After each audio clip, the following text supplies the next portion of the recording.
Hello and welcome to the Strong and Sober Podcast, episode number 13. My name is Handsome Matt, and with me, as always, is my lovely co-host, the man who put the bump in the bump, shabomp, shabomp, Mr. Lucas Weaver. What's up? How are you? How are you That today, was Luke? good. That's the best intro. Yeah, I might just start throwing those out there, just letting people know really fun, interesting facts about the man, the myth, the legend himself. Oh yeah. How's your Labor Day weekend? Oh, it's good, dude. Just got back from well, I just exercised. Me House, too, house bro. all jacked. Yeah, and I'm also currently not wearing pants because all of my clothes are sweaty and I'm hot. Speaking of hot, we have a guest this week, and we go back pretty far with this guy. Like, I don't know how far Luke goes back, but we worked together in probably like 2008 or something. Um, a guy that's always been on his hustle, and now he's teaching other people how to hustle. So give a warm welcome to Mr. Michael Toler. Yeah. Hey, What's up, dog? appreciate you guys having me. I just can I say how proud I am of you guys for your guys' journey, Oh, I especially thank you. you, Weaver. I've been through some very dark times next to you, so I give you much respect. I Uh, love you, dog. Thank you. yeah. Yeah.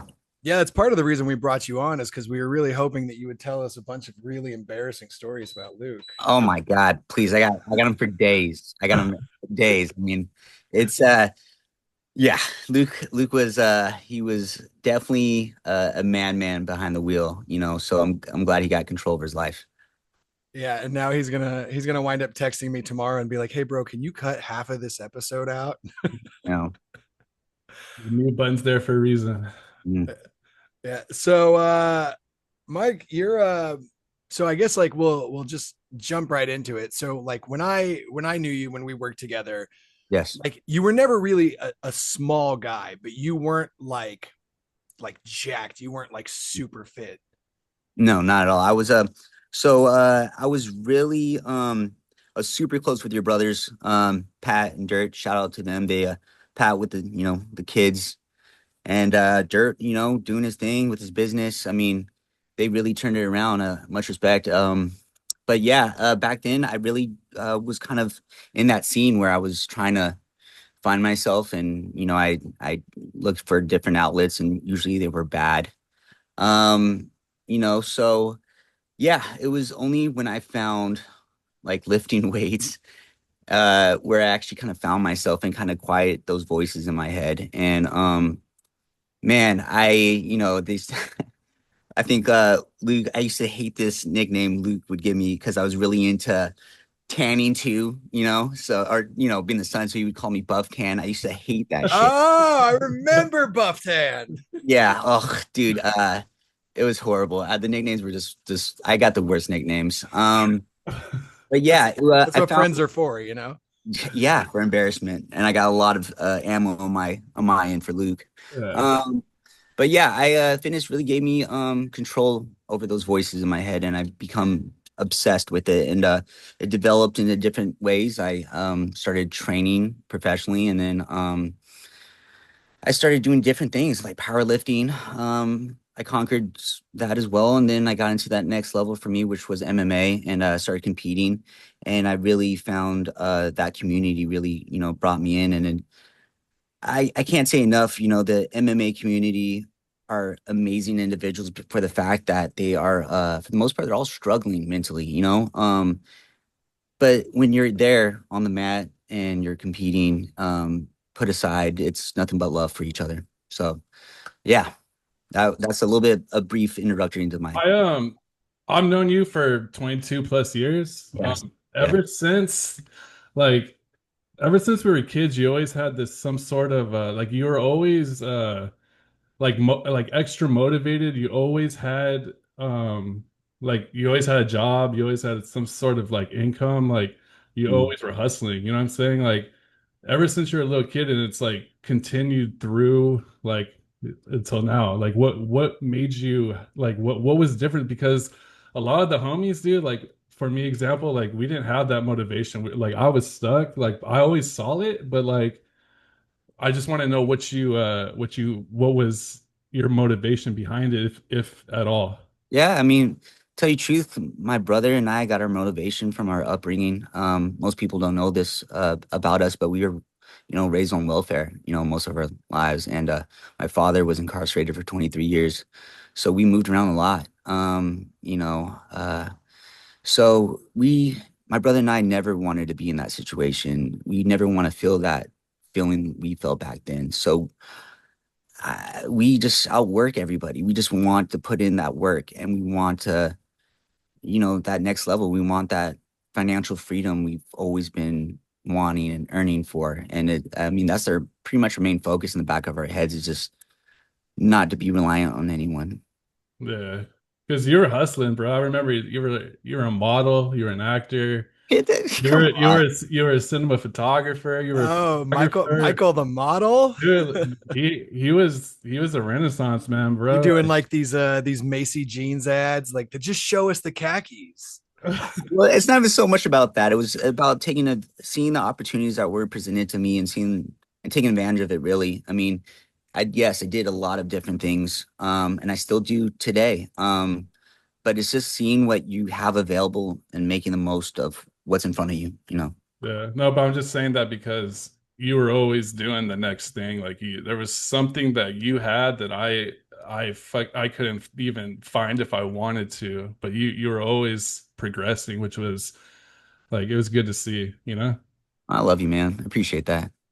But and I think that's a common thread there is that a lot of people who are really success oriented in their adult years are people who had some kind of childhood trauma Yeah. where like my family didn't have a lot of money. I mean, thankfully we were never on welfare, but there was nothing that hurt more than wanting something as a kid or wanting to do something and having your parents tell you like we don't have the money for that, or you get sent to school with like the shitty backpack that is going to break in like 2 months, and you get clowned on for it. And so as you grow up, you start to develop these tendencies to be like, my brothers always make fun of me for how protective I am of my money. And Oh, it's like, dude, no, no, no. They need to use you for example. They were the worst. They were the worst. Pat and Dirt, we can both agree you guys were the worst.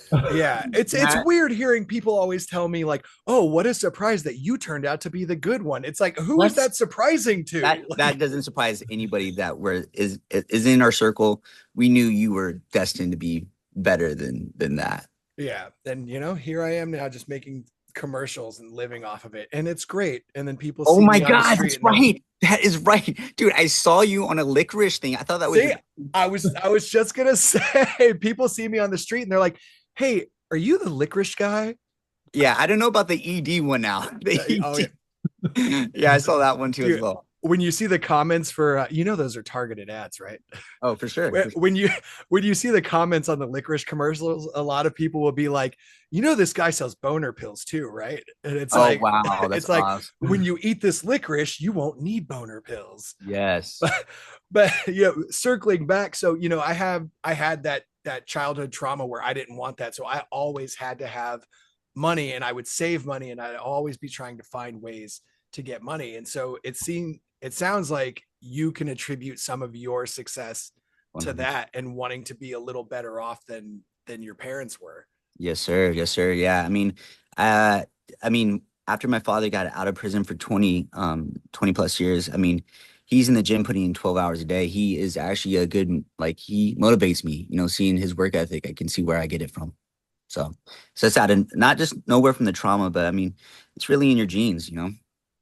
So is that what got you into lifting? Was you saw your dad doing it? Because I know a lot of us, especially with like the kind of kids we were, Mhm. there's always like you go to the gym a couple times with your friends, and I'm sure you see these groups of kids now, the kids with the broccoli haircut, and they're in there like six of them all in sweatpants with slides on, and Or pajamas. Pajamas is like the new thing, but that's yep. cool. I mean, I won't ever hate trends. Like when I see them and see how ridiculous it is, I'm like, when I was younger, I used to sew my clothes with dental floss. I mean, I used to Bro, well, I, that's punk rock. I still do that. but I'm just saying, the trends have changed and I can't hate on it. I just try to adapt and learn it. I mean, the broccoli cuts, I mean, it's kind of cool. It's like a fro hair thing. It's like we had the hair to the side. You remember? Like it was down in the, front, the the parted to the emo side. hair. Yeah, that's their thing. So, I can't hate on that. Oh, see, I had the bowl cut with the side shaved, because I thought that shit was cool, and we didn't have money to send me anywhere other than like supercuts. So Supercuts is expensive now. now it is, yeah.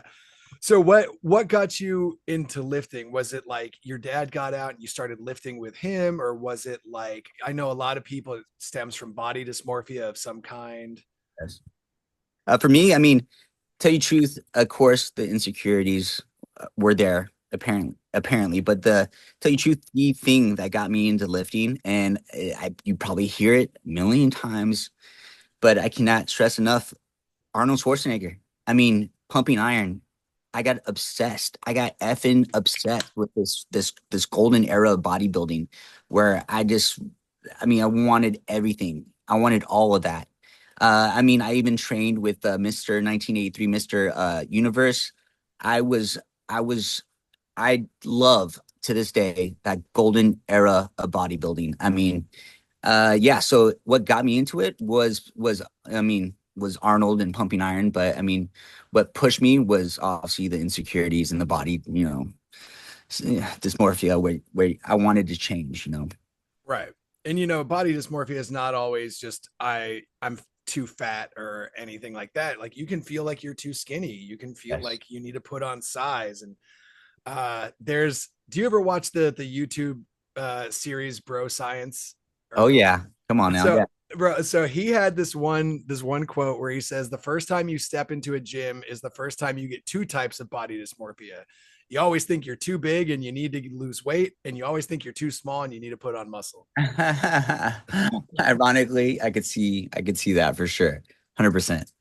So what did the early days of lifting look like? And do you remember what your splits were like? Did you try and just jump right in and do Arnold splits or Yeah, so when I first got in, at that time, my mom just got married to our stepdad Ray, rest in peace. Um, he's the one that kind of introduced me to like what I should be doing, but I really didn't listen to him. I kind of find my own path by, the internet. At the time it was for us it was like around AOL days where, I was like looking up stuff. And yeah, for me, I was trying to get as much lifting in as possible. And that when I was that young, I really my body kind of adapted very well. I did, chest and tries, back and bis, legs, shoulders and arms, and I would repeat that like, 6 days out of 7 days, and repeat. Yeah, that was like the beginning stages for me. so what's your split now?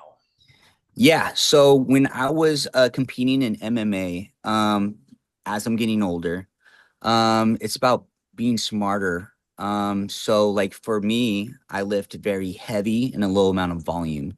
So compound movements like, squatting, deadlifting, benching, those movements became staples for me to emphasize the MMA stuff, and I would do some light accessory work to complement that. I have been so busy with all the businesses, I haven't been able to train for the last 3 months. So I put a little bit more volume in bodybuilding.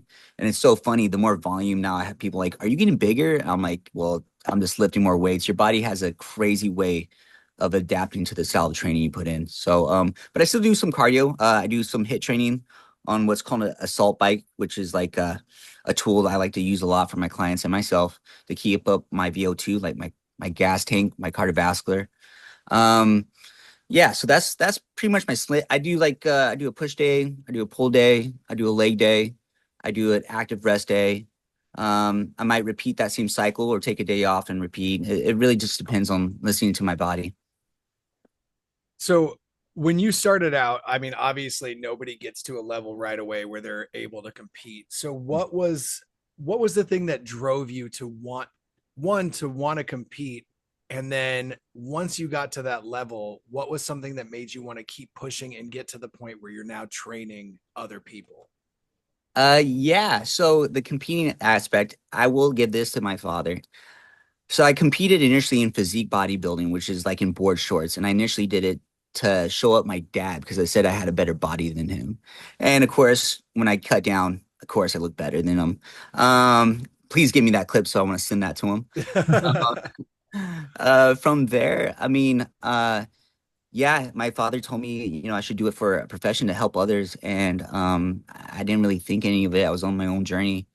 Um, I picked up a few clients. My first client, she lost like 40 pounds listening to me, and I was like, wow, she was like, I have like real effect from being obsessed with this fitness stuff. Um, as far as like competing, I always want what's next. And for me, it went from physique. I wanted to see how I can transform my body. Then I wanted to see how strong I could get my body. From there, I wanted to see what kind of limits my body has. And that's kind of went on par with every fitness journey I've been on so far, whether it was the bodybuilding, the powerlifting, or the MMA stuff. So you're a number chaser. Number chaser. I mean, yeah, I mean, I like chasing stuff. I like going for things. I like pushing my limits. I mean, I found, especially with the MMA stuff, I found like peace when I would have to like drag myself off the floor, you know? Oh yeah. So you do sets to failure.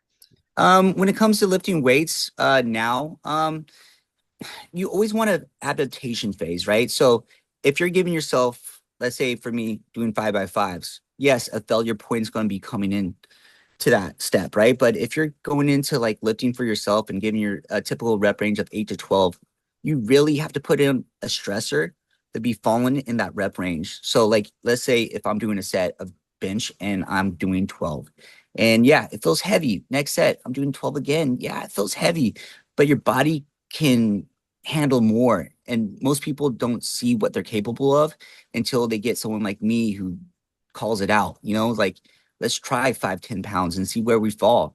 Next set, let's say we get 9. That's what you want. That's the progression aspect of really going further in fitness. It's seeing where that stressor is, falling in that window, and then you assessing that week by week to see progress happen. And now, if you aren't making progress, there's other things like sleep and eating and other factors. But when it comes to lifting weights, yes, you need proper stressors. So what's the main roadblock you see with a lot of your clients, or even with yourself at the beginning, because everybody's got an excuse. Either I don't want to go by myself, or I'm not strong enough, or people are going to make fun of me, or things like that. So what's the biggest roadblock you see with training clients, and how do you get them over that to see what they're capable of? I mean, it's knowledge. It's knowledge. I mean, people's lack of knowledge brings a good amount of insecurity, and then feeling like they're not making progress kind of deters them from going forward with things, right? And I would have to say overall it's just a lack of knowledge. And I mean, the thing is, I give everybody credit for showing up in the gym, just showing up. And I don't care if it's your best fucking day. If you're going in and you're just giving some effort, dude, you're winning. You're effing winning. And yeah, so I would have to say it's just a lack of knowledge, but the I just don't want people, if I could change one thing. And I mean, I it was hard for me because it was like a journey, right? It's just don't get scared of the lack of knowledge, it shouldn't stop you from progressing and trying and pushing forward. So I want to switch gears to talk about nutrition a bit. Yes. So you're vegetarian, right? Yes, yes. I'm been vegetarian for almost 10 years now. Oh wow. Okay. So one, I want to know like what sparked that. Was it ethical? Was it health based or something like that? And well, we'll start with that because I have like several questions about vegetarian and lifting and everything like that. Yeah, this FYI, I love pushing that in people's face that Oh yeah. I'm stronger than most people and I'm fucking vegetarian. Yeah, like I just love pushing that on people. You don't need to eat fucking meat to be great. you know, if anything, I feel better than I have ever, you know. So what pushed me? Tell you truth, ugh, I uh, remember you. I remember you. You wouldn't eat pork for the longest time because yeah, ugh. So the story still sticks in my head today. So, yeah, I saw a live pig, get taken from its herd and strung up and and you know, slaughter. yeah, Yeah, it bleed out. And initially the pig sounds when they were taken away sounds a lot like children. Like if you heard a pig screaming in public, your attention would probably go there. I'm not lying. I'm not for lying. sure. Dude, it's fucked up. And then that brought more awareness to like what the fuck am I listening to? And then from there, seeing the process of life getting taken away. And plus I like animals more than humans, you know. Same, Yeah. big same. Yeah, 100. You know, I'll probably save a puppy from the ocean before a human. Yeah. So I know a lot of people have this thought, and we've talked about it on the show a couple times. People seem to think that just because you're eating vegetarian or vegan, that you can't meet one, you can't meet your protein goals, and two, you'll never be as strong as you could be if you were to actually eat meat. The biggest load of shit I've ever heard in my life. I'm living proof of it. I mean, yeah, it's ridiculous what people will come up to. Uh, lack of knowledge, right? And fine, you can say what you want, but it's a lack of knowledge, and that's false.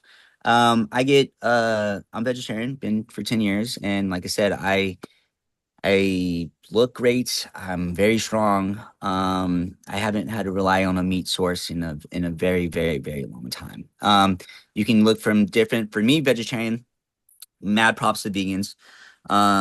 I do get some, you know, dairy source as far as like, you know, egg whites, cheese, but most of it's from like pea protein for me, and different sources of those for the plant-based aspect. So what so you get the majority of your protein from eggs and from pea protein? From less from eggs. Eggs just is like an extra tool for me to add in to get further with that. Like everybody has when it comes to like their goals for their day, their macros. Yeah, so eggs play a part in that total number for mine. But yeah, pea protein is probably my favorite source because it can be put in different ways and made fun in so many different like That's like and garbanzo beans, right? And chickpeas. chickpeas, yeah, chickpeas. I mean, lentils in general, yeah. I mean, chickpeas. I mean, I know there's a lot of protein per Mhm. cup of chickpeas. Like Yes, it's higher than a lot of things you would imagine. yes, 100%. I mean, like I said, and it's not boring. There's all these recipes. I mean, if it was boring, I wouldn't have, you know, been with it for as long as I have. It's you know, and I love the fact that there's so many other people out there coming out with recipes and becoming plant-based and yeah, even restaurants nowadays. It's like you would never when we were kids, we would never see what we see now, which is really cool. Yeah. It's wild. I mean, the first time I ever tried to go vegetarian was in 2002, I think. And back then, bro, you couldn't get anything back then. You could get Boca burgers and they tasted like bird seed Yeah. and they were disgusting. Yeah. And now it's like they're making stuff like I had Beyond Steak the other day. Oh my God, forget about it. Dude, Yeah. it's wild. You're still local, right?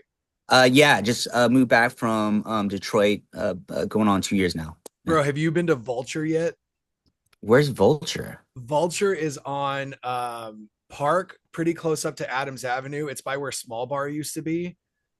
Okay, yeah. Dude, so it's done by the same people that do Kindred, but it's basically like a fine dining steakhouse, but 100% vegan. I'm going there effing Bro, tonight. it's wild. The wife and I went there for our anniversary. It's like we went just crazy and got like everything on the menu. We dropped about $200, but like that's because we each got a main, we got two appetizers, we got two sides, we got Ooh. dessert. We each got like I got a non-alcoholic drink, she got some gin drink, but bro. It's Badass, dude. wild. That's not bad. That's not bad at all for like No, a vegan restaurant. That's pretty not bad at all. the lion's mane steak. Oh, I Dude, I was love it. just talking to the owner of Kindred and he was telling me about this place. I did not know it opened. That's badass. Thanks for the heads up. Yeah, yeah. They had the cool thing is it's almost like a little speakeasy because they have a diner in the front called Dreamboat. That's what I've That's heard. I've heard of Dreamboat before. dude, they've got the coffee milkshake is fire, and they've got just so much cool stuff there. It's all vegan. It's amazing what they got there. Badass. I'm checking that out tonight.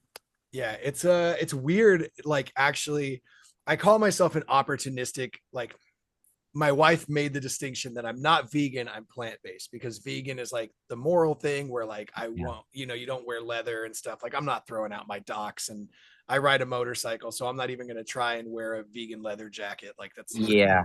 not happening. But like the opportunistic plant-based, it's like if I'm on vacation or if like there's almost nothing to eat and I'm starving, like I'll eat whatever. But I'd Yes. say I'd say 98% of my diet has been plant-based for almost 7 months now. Wow. And right away, the changes in your body, the way you feel, you sleep better, less brain fog, all this other stuff. It's difficult to find stuff to hit your macros though. Like balancing the protein and not overloading on carbs, like that's super hard. Yeah. So with the protein, it just really depends on the style of training you have. I mean, so there's always new studies coming out, new data. I'm always, looking for new things to learn, right? And so initially they came out with the study, or when we were younger, we always thought it was a gram per pound, right? That's your Right. protein requirements. But it actually is a misconception when it comes to athletic training. It's actually a gram for every kilogram you weigh. So that just flips the whole game on its head. I So mean, you're saying for somebody that weighs 220, they would mhm. they would only need 100 grams of protein a day. Yep, but 60% of their diet should be coming from carbohydrates. So relatively low fat, high carb, and a good amount of protein. Yes. And I've actually tried this out on my clients and have them all my clients are on this one scale. Everybody can get it. It's off Amazon. It's called Repno. Repno is a scale that comes with a free app. It gives you estimated data like body fat, muscle mass. I all my clients are on it in Michigan and in here in San Diego, and I've tested it. It works. I mean, muscle retention stays. If you do end up hitting all your goals, I've seen increases in muscle mass. Yeah, so if you are struggling with, let's say, body fat, I would just maybe, and you don't eat a lot of fat in general, I would say look at how much protein you might be taking in. You might be taking in too much. So, um, yeah, I mean, there's always new studies coming out. I always go off science and data. That's like my thing. So I would test it out and try it if that's the case. I mean, I'm about 170 pounds. I get about like 100 to 115 grams of protein a day. So I mean, I'm well underneath that gram per pound. So I mean, and I feel great and I'm pretty strong. So you were saying if you struggle with body fat, what Mm. what kind of goal, how do I phrase this? Like, what kind of goal are people working towards when they're doing like 1 per kilogram? Because obviously, if you're trying to put on size, you need more than if you're trying to just lose body fat. So, like me, for example, I'm like roughly 220, 225. Like, I want to be huge, but I'm also like trying to recomp at the same time. Cause I mean, you know Yes. me, I've always struggled with weight, Well, and you look great. You look great. thank you. Thank you. I feel like a fat piece of shit right now because I've been eating like an asshole since July 8th. So that's great. And I'm going to Japan in 3 weeks, so it's not going to get any better. But I'll be walking like 20 miles a day. So like for somebody like me at like 225, trying to like put on size but also cut fat, Mhm. like should I, because I'd heard that you should do 1 gram per pound of body weight that your goal is. So if my goal is 200, Mhm. then instead of eating 225, I should be eating 200 grams. Yeah. So, again, I go off data and science. So the one key tool to make your life a lot easier, all my clients, I mean, I've trained hundreds of clients, and they all have seen results in this one tool. And it's called your BMR, right?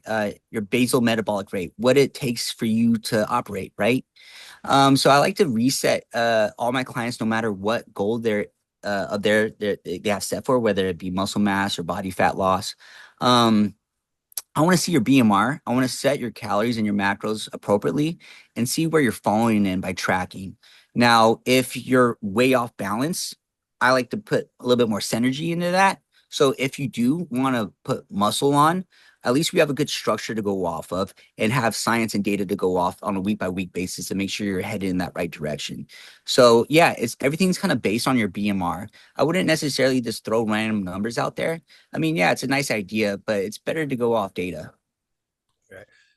So what advice would you give people that are looking to one that are looking to start lifting, Mhm. two that are looking to lose weight? Because there's a lot of misconceptions and a lot of misinformation out there versus, Yes. like the whole thing of you have to get up at 5 in the morning to run. And most people are going to hate that. So they're not going to do it. And Yeah. then they're going to give up. Yeah. I would say, well, I'm that sicko that wakes up at 3:30 every morning, but don't do that. That's more for my mental health than anything.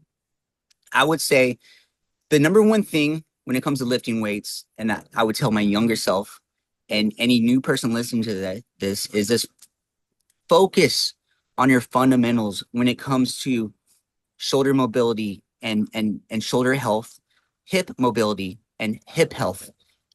Your core, which is consisted of your lower lumbar system. I know these sound like crazy words, but if I could, there's some basic stuff out there that I would want people to really incorporate in their daily routine in order to bulletproof their body, in order to past those limits.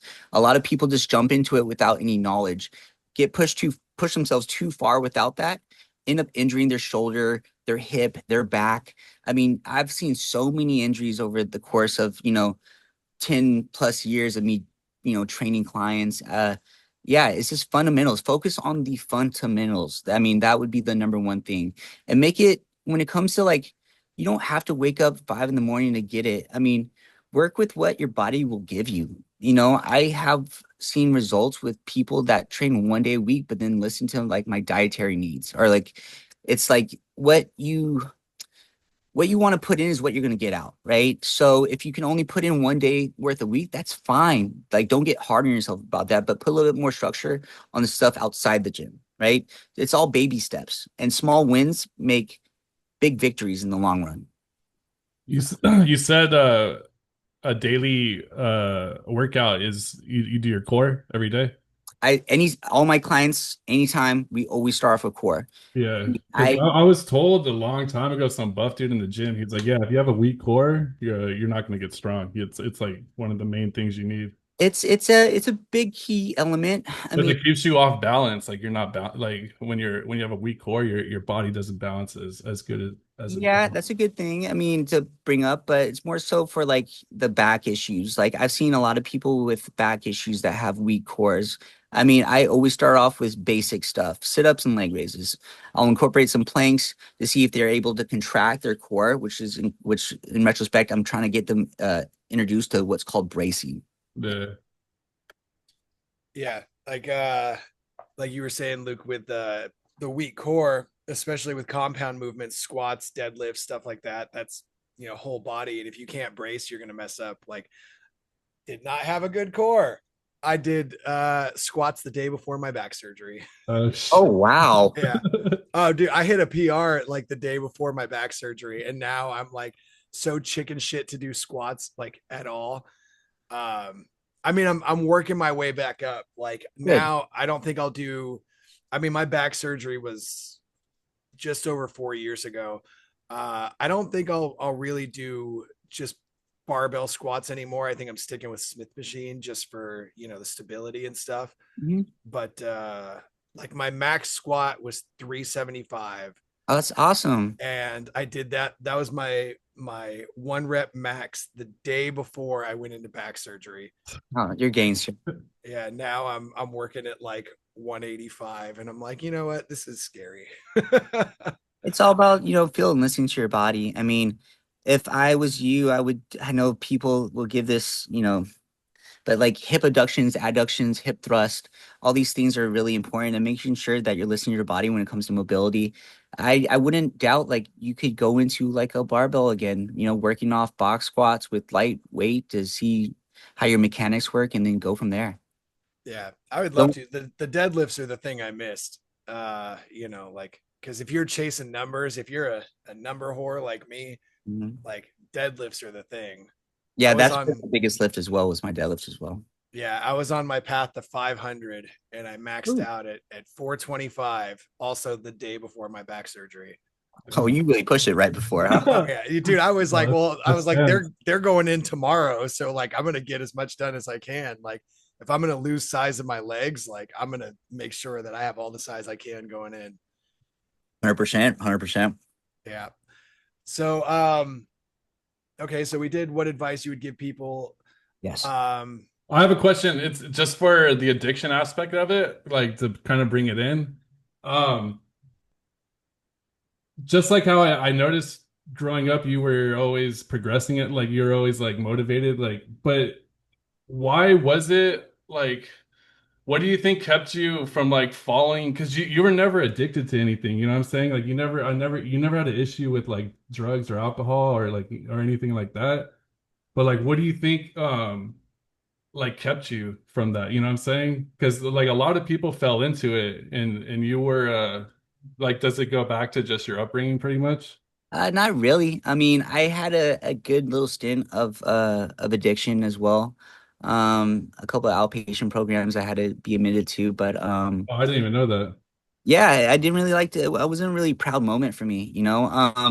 Yeah, maybe in the outside it might seem like everything was good, but inside, I mean, I think that's why we had such immense love for each other because we both have this like dark side to us, right? Yeah, But yeah, I mean, what kept put me pushing forward is just like I'm just not one just to give up. I mean, if I'm in a dark room and I see no hope, I'm gonna keep running into a wall until I make my own like yeah, door. Like I just not me. Like I've been in very low lows before when it comes to my mental health. I mean, I struggle from like manic depression, and anxiety. And I just redirect it now. Back then, it took the best out of me and it put me in some really dark places. But now I just redirect it. Now I try to help people as much as I can in whatever capacity I can. You know, yeah, you're doing a good job, bro. I see it every I love you. day. so I wanted to ask your opinion about something controversial. So how do you feel about steroids, especially with you know us all getting older, men losing testosterone, and with guys Yes. that are chasing size and wanting to be the best versions of themselves? Mhm. A lot of guys, and I guess it's easier to get now. Like I have so many friends. I'm in this weightlifting group where it's like almost all these dudes are on gear, and Oh, their doctors are just throwing it at them. Like you can go to like little offsite clinics and get it.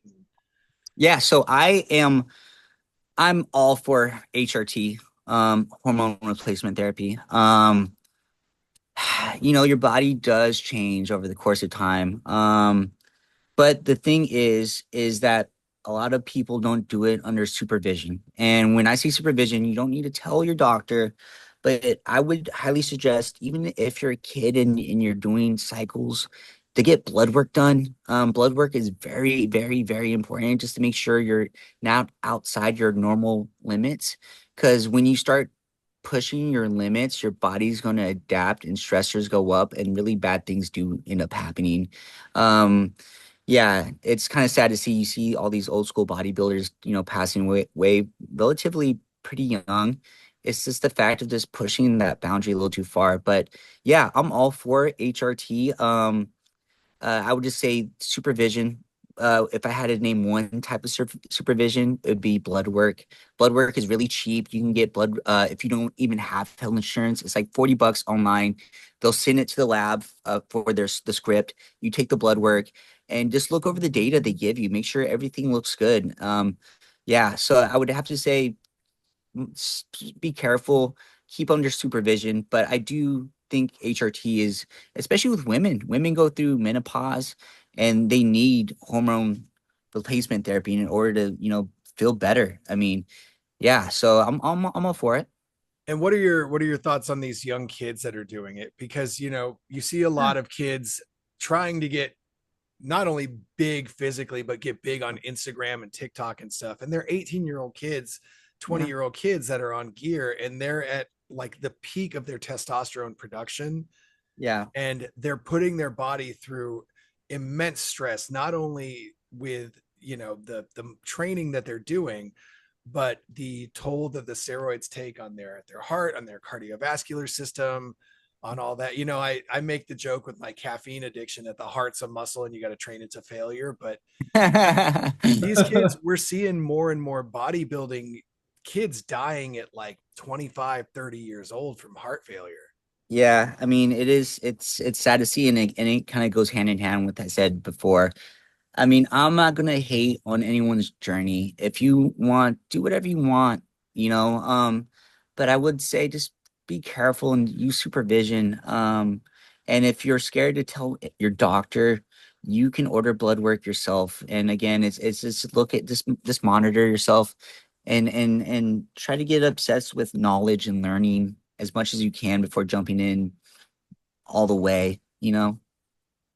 Yeah, if it wasn't for hair loss being a side effect, I probably would have done that already. But I got this. You've always had great hair. I know, and I still do, which is why I'm not on gear. Yeah. I would love to be, but I made the decision when I started lifting that like everything in my life I've tried to find the easy way out, work smarter, not harder. But Yes. this is the thing. Every bit of this I'm earning, Yes, hell yeah. especially. I'm gonna take it probably when I'm like 50 or so, or some sort of like replacement. So Yeah, and again, I mean, I would suggest when you do get into that age bracket, you get blood work done. A healthy individual falls anywhere from 300 to 1,000, right? I've had a guy, he was a client of mine, and he was always just beat, that's like completely tired. He was in his, I think he was 49, but he was really beat down from life. And initially, I thought it was like a mental health thing. As we progressed with our sessions, I realized it wasn't. And then I told him, I was like, you should ask your primary to go get ask for a test. It's usually covered under your insurance just to test for it. And yeah, he was at level 58. 300 Wow. is like the lowest, and he was at 58. And then he went on, his doctor prescribed him a TRT, and dude, he couldn't thank me enough of changing his life around. I mean, yes, hormones do play a pivotal role in how you feel. I Yeah. do think the future of like if they don't like ban it completely, or it is banned, but I think the future of steroids will, because it's no one's like, since they banned it years ago, no one's been able to what's the word, like study it and like progress it. So like it's kind of in like it's backwards. So I think as we get older, like it's gonna become better and more like normal to use, you know? Well, it's that golden era of bodybuilding that which made it big. Yeah, And so what the data and the science that we don't have is that long-term effect, right? yeah. Yes, you're completely right. Once we get more data as we get a long-term study, yeah, I don't, I think, like I said, I think hormone replacement therapy is going to be optimal for most people in the older scale for sure. There's gonna be a bunch of like jacked 70-year-olds running around and I'm like all for it. I'm all for it. Bro, like Arnold still looks great. I mean, poor yeah. Ronnie Coleman's like in his 60s and can't walk, but Arnold, like, he may not train legs, but he's in there doing arms all the time. Dude, Ronnie was, oh man, Ronnie pushed his body further than anybody, so I mean, Ronnie's still my hero in that regard. I mean, Right, I love that. he doesn't regret one day. You can ask him to this day, he doesn't regret one day of it. I mean, yeah, he remembers the day he broke his back. And I think it was like a little after like high school, and he just progressed with a broken back, just carried his whole career, just saying, F it, dude. Yeah, and still did 800-pound squats. Yeah, yeah, yeah, yeah, Absolute madman. yeah. I would hate, and he was a cop. I Yeah, mean, that too. Oh I shit. would hate to get arrested by that guy, dude. Dude, the Like, video seeing him in his cop car, just like eating, he's like, yep, got to eat every 2 hours or every hour and a half. And yeah, he's just got all his food with him in the cop car. How do you feel about Menser's philosophy on training, where all you need is one set, but as heavy as you can go into failure? Again, everybody's body's different. You know, we can't, there's all different types of body types. And I can't stress that enough. You really have to get more accustomed to listening to your body. What you're capable of, I might not be capable of, and vice versa. So it's just about listening to your body. So Mike Mincer does have an aspect of like that. I like the fact that he emphasizes like long recovery breaks, right? Like he will train one part one time once a week, and that's it, right? I mean, I like the fact that he incorporates this long rest period because a lot of people try to go too hard too fast. Okay, so to wrap things up, I want to kind of do something we haven't done. I Mhm, want to do like a speed round mhm. where I'll give you a topic and you tell me the most important thing that you've learned about it and the best advice you could give somebody that wants to explore that. Okay, well, let's see if let's see if I can do well. I just hope I Okay. can help It'll somebody. it'll be easy. It'll be All right, easy. hit me. Okay. Vegetarianism, going vegetarian. Uh, One of the best decisions I ever done, and the misconception of being having to be dependent on meat is completely false. What's a piece of advice you would give people who want to get into vegetarianism? I would try incorporating it a meal once a week. If you like it, try twice a week, and then try substituting something. Again, I'm all about baby steps. Do baby step. Try a meal. See if you like it. What's the most important thing you've learned about training, weight training? Uh, Fundamentals. I can't emphasize fundamentals. Really focus on shoulder mobility and health, hip mobility and health, and your core. That's number one. Best piece of advice you would give somebody looking to get into it? Day one. Baby steps. Don't give yourself too much too fast, and listen to your body before you go back in. Nutrition. What's the most important thing you've learned about nutrition? People's miss. I will say across the board, the biggest thing with nutrition, people are eating too much fat, and then they complain that they have too much fat on them. Right? It's the most fat. Look on the back of your nutritional labels what you're eating, and look at the fat consumption for a serving and how many servings you're having. So just monitor fat. If I had to really emphasize one thing, fat. So that sounds like that would be your advice to people with nutrition too. Yeah, I mean, it's just even good fat is bad when you have too much of it. It's like anything. Um, Fat is, I just can't emphasize that enough. I mean, yeah, I mean, if you're gonna be on this like this big diet for people or like this high protein, high fat, low carb thing, fine, do that. But then go get blood work done and see what your cholesterol looks like, and then circle back and reassess. What's the best free tool that people can use for weight training? Whether it's an app or whatever. You have an app, don't you? I do, well, yeah, I do, but it's not free. Uh-huh. Um, Well, that's the next question. the best free tool for people. Okay, I would have to say bodybuilding.com gives out all their programs for free. I really suggest that you pick a core and a mobility aspect of training through their free programs. That's not. uh, what's the best paid tool people can use for weight training? Oh, no, thanks for asking. It's actually, I just came out with my own app, Get Fit with Mike Jr. This app is different from other apps because you actually have a trainer personalizing your own like program. You have me doing weekly check-ins. We go over that scale data on a week by week basis to make sure you're headed in the right direction. So paid course, my app. Best free tool for weight loss and nutrition? 1000% my fitness pal. Absolutely. Best paid app or best paid tool for weight loss and nutrition? Again, probably my app. Just having somebody dial in on your diet and monitoring it on a week by week basis to make sure you're headed towards the goal you want. Most embarrassing story about Lucas Weber? Ooh, Hey, ooh, don't say the one, dude. ooh, The only one that you can't say. ooh. That's what you gotta say. Okay. So me and Luke have known each other for a very long time. I've been with Luke in some very dark times. Um, I would have to say the most embarrassing. Okay. You can't say the most embarrassing because there's well anyone but that one. That's the only one. Okay. All right. Second. Fine. Whatever. Since The you're fact that there's one that like you guys both know what it is, that it can remain unspoken and you both know, means I have to know once the cameras are off. I bet. So let's go number two. Most embarrassing. Okay. Luke really liked to get a little hammy and start fighting anyone on site. On site. No, I'm talking like on site. One time I would always be with him. It was just me and him. And we would go to these parties where we don't know anybody, right? Already we're reserved, not Luke. He gets drunk and starts calling out everybody, the whole party. And I'm over here like, no, I'm like, I don't want, no, I don't want to do this. And then I'd be stuck with them. Meanwhile, Luke's knocking out people left and right. I'm the asshole with this asshole. I'm like, great, dude, this is the most embarrassing thing. And it became a recurring occurrence where I was like, Luke, you can't get drunk. Please don't fight. Yeah. I would say that would have to be the second most embarrassing. Yeah.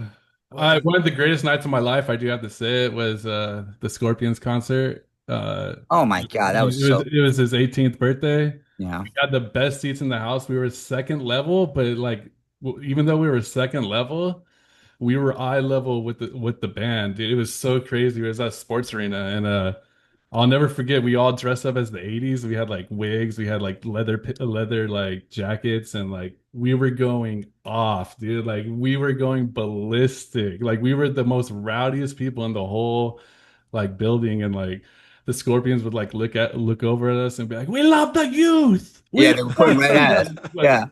ballistic, dude. So much Jack Daniels, dude. Like we were in another part of that story was like right next to us was the supposedly was like the tour manager of but like of one of the bands. I think it was like Tesla or something. But like he like let us smoke like Woody Harrelson's weed. Like he had a bunch of Woody Harrelson's weed, and we were just Yeah. in there just like just it was one of the greatest nights of my life, dude. I'm not. Aw, that's what's up, Luke. see, and without all that, we wouldn't be where we are today, hosting a No. podcast about strength and sobriety, trying to help as many people as we possibly can. We love the youth. We love the youth. I really do appreciate you guys and what you guys are doing and the journey you guys have been on. Yeah, man, absolutely. You know, and Luke said that you're totally going to write out nutrition programs and workout programs for us and, you know, train us for free. So we'll talk about that off air. All right, bet. Yeah. I do But need one of your like your workouts, the ones that you haven't been able to make me quit though. But Oh, I need some of those okay. in my future. Got uh, you. and on that note, Mike, why don't you tell everyone, one, where they can find you online, two, where they can find your app, and three, anything else that the people might need to know if they were looking to render your services. Yeah. So I train out of North Park Fitness in North Park, of course. You can find my app through the App Store, Get Fit with Mike Jr. Um yeah, I mean I'm also in I have many different businesses. If you're ever in Detroit, go check out our gym, Westfit.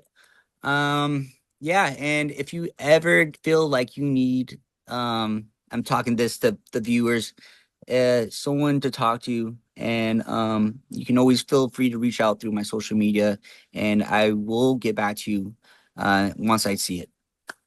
And what's your social media handle? For Instagram, it's at Michael Toler. Well, there you go.